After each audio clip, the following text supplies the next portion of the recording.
എല്ലാവർക്കും എൻ്റെ പുതിയൊരു വീഡിയോയിലേക്ക് സ്വാഗതം. നിങ്ങൾ ഈ വീഡിയോ ആദ്യമായിട്ട് കാണണമെങ്കിൽ എന്തായാലും ലൈക്ക് ചെയ്യാനും ഷെയർ ചെയ്യാനും സബ്സ്ക്രൈബ് ചെയ്യാനും മറക്കരുത്. ഇന്നത്തെ വീഡിയോ എന്ന് പറയുന്നത് നമ്മൾ അതിരപ്പള്ളി വെള്ളച്ചാട്ടം കാണാൻ പോയ ഒരു വീഡിയോ ആണ്.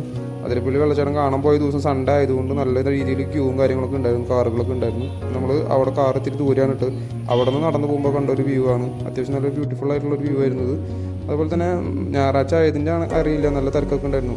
നമുക്ക് സൈഡിലൊക്കെ കാണാൻ പറ്റും, കാറുകളൊക്കെ നല്ല ക്യൂ ആയിരുന്നു. അത്യാവശ്യം നല്ല രീതിയിൽ ആൾക്കാരൊക്കെ ഉണ്ടായിരുന്നു. അതേപോലെ തന്നെ ഈ ഒരു കാണുന്ന ഭാഗമാണ് അതിരപ്പള്ളിയുടെ എൻട്രൻസ്.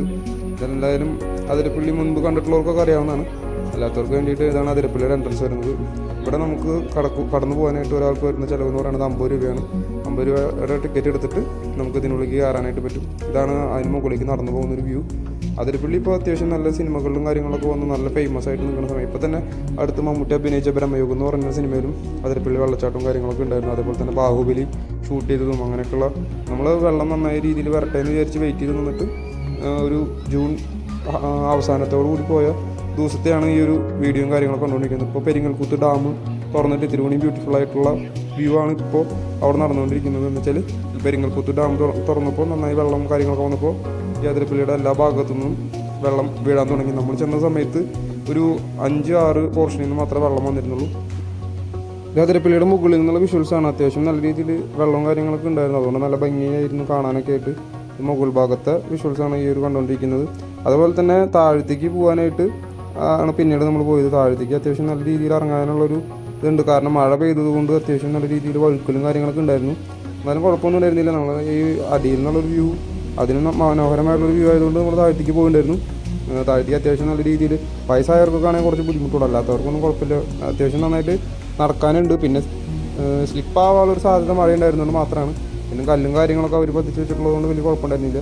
ഇത് താഴെ നിന്നുള്ളൊരു വ്യൂ ആണ്. അത്യാവശ്യം നല്ല രീതിയിൽ ശീതനും കാര്യങ്ങളൊക്കെ അടിക്കണമായിരുന്നു. നമ്മൾ അവിടെ ചെന്ന് നിൽക്കുകയാണെങ്കിൽ എന്തായാലും ഒരു കോട്ടിലിട്ടൊക്കെ നിൽക്കുകയാണെങ്കിൽ ഓക്കെ, അല്ലെങ്കിൽ ഫുള്ളായിട്ട് നനഞ്ഞ് കിട്ടാൻ പാകത്തിന് വെള്ളവും കാര്യങ്ങളൊക്കെ നമ്മൾ മേത്തേക്ക് വന്നിരുന്നു. നമ്മൾ കോട്ടൊന്നും ഇട്ടുണ്ടായിരുന്നില്ല. ഞങ്ങളവിടെ അടിയിലൊന്ന് ചെന്നൊന്ന് നോക്കി ഫുൾ നമ്മൾ നനയുക ചെയ്ത്. അത്യാവശ്യം നല്ല രീതിയിൽ ശീതനൊക്കെ അടിക്കുന്നുണ്ട്. ആൾക്കാർ അതിന് വേണ്ടിയിട്ട് അവിടെ നിൽക്കുന്നവരുണ്ട്, അത് നനയാൻ വേണ്ടി അങ്ങനെ നിൽക്കുന്നവരുണ്ട്. കാരണം വെള്ളത്തിലിറങ്ങി കുളിക്കൊന്നും വേണ്ട, നേരെ ഇവിടെ ചെന്ന് നിന്നാൽ മതി. അങ്ങനെ ഇപ്പോൾ ആ പെരിങ്ങൽക്കുത്ത് ഡാം തുറന്നതുകൊണ്ട് ഇതിനും നല്ല രീതിയിലായിരിക്കും ഇപ്പോഴത്തെ വ്യൂവും അതേപോലെ തന്നെ ഈ ഒരു വെള്ളം വന്ന് വീഴുമ്പോൾ ഒരു അറ്റ്മോസ്ഫിയറും കാര്യങ്ങളൊക്കെ ഇപ്പോൾ അത്യാവശ്യം നല്ല രീതിയിലായിരിക്കും. അതാണ് ശരിക്കും നല്ല ബ്യൂട്ടിഫുൾ ആയിട്ടുള്ളത്. എന്നാൽ പോലും ഇത് അത്യാവശ്യം നല്ല രീതിയിലുണ്ടായിരുന്നു. നമ്മൾ ചെന്ന ദിവസം അത്യാവശ്യം നല്ല രീതിയിലുണ്ടായിരുന്നു. അതിന് ശേഷം 1-2 ആഴ്ച കഴിഞ്ഞാണ് ആ പെരിങ്ങൽക്കുത്ത് ഡാം തുറക്കുകയും കാര്യങ്ങളൊക്കെ ചെയ്ത്. നല്ല രീതിയിൽ തിരക്കുണ്ടായിരുന്നു. ഒരുപാട് ഫാമിലിയും കാര്യങ്ങളൊക്കെ വന്നിട്ടുണ്ടായിരുന്നു. ഒരുപാട് ആൾക്കാർ വന്നിട്ടുണ്ടായിരുന്നു. പിന്നെ സോളോ ട്രാവലേഴ്സ്, സൈക്കിൾ ചെയ്ത് വരുന്നവർ, അങ്ങനെ ഒറ്റയ്ക്ക് ബൈക്കിൽ വരുന്നവർ, അങ്ങനെയൊക്കെ ഒരുപാട് ആൾക്കാരെ ആ ഒരു ദിവസം കാണാനായിട്ട് പറ്റി. ഇതൊക്കെയാണ് ഈ ഒരു അതിരപ്പള്ളിയുടെ ഭാഗങ്ങളൊക്കെ വരുന്നത്. അതിരപ്പള്ളിയുടെ പ്രധാനപ്പെട്ട ഭാഗങ്ങളൊക്കെയാണ് ഇപ്പോൾ നമ്മൾ കണ്ടു കഴിഞ്ഞത്. മുകളിൽ നിന്നുള്ള വ്യൂവും താഴെ നിന്നുള്ള വ്യൂവും നമ്മൾ മുകളിലേക്ക് കയറിയതും അതിൻ്റെ എൻട്രൻസും കാര്യങ്ങളൊക്കെ.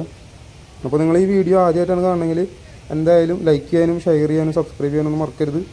അപ്പോൾ നമ്മുടെ ഈ ഒരു ചാനൽ കണ്ട് ഈ ഒരു അതിരപ്പള്ളിയുടെ ഭാഗം ഇനിയിപ്പോൾ അതിരപ്പള്ളി കാണാത്തവർക്കുണ്ടെങ്കിൽ എന്തായാലും ഷെയർ ചെയ്തോളൂ, സബ്സ്ക്രൈബ് ചെയ്യാനും മറക്കരുത്. അടുത്ത വീഡിയോയിൽ കാണാം. ബൈ.